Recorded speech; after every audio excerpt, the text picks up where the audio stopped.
Hi, this is the Galaxy Tab A9 and I'll show you how to customize AOD option on this device.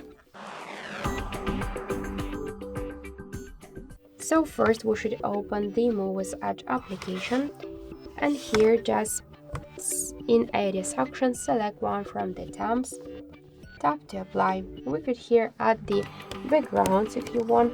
Just to do that, let's go back, tap here to backgrounds and you could swipe to the up or to the down to just select one from the available backgrounds which you would like. Just tap to apply. Here you could hide music controls, just to switch time, hiding time. Also you could activate or turn off notifications and calendar to show the date just by click to the switchers.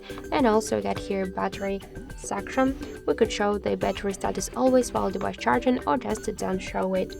Let's go back, switch AOD to the settings and tap the always on display section. We could turn on or turn off the AOD option by click on the switcher.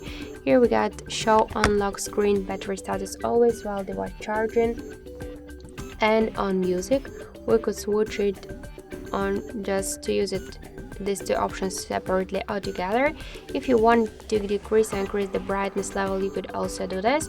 We could switch the AOD timeout from 5 seconds to never, to change the low power after timeout, to change screen orientation, close it by double and single tap on the lock screen, to close it on screen off, to set the shadow, to use burn-in protection and pocket modes, and also you can disable this option during the calls. So that's it. That's how to customize AOD option on Nova Galaxy Tab. Thank you for watching, and if you like this video, leave thumbs up and subscribe.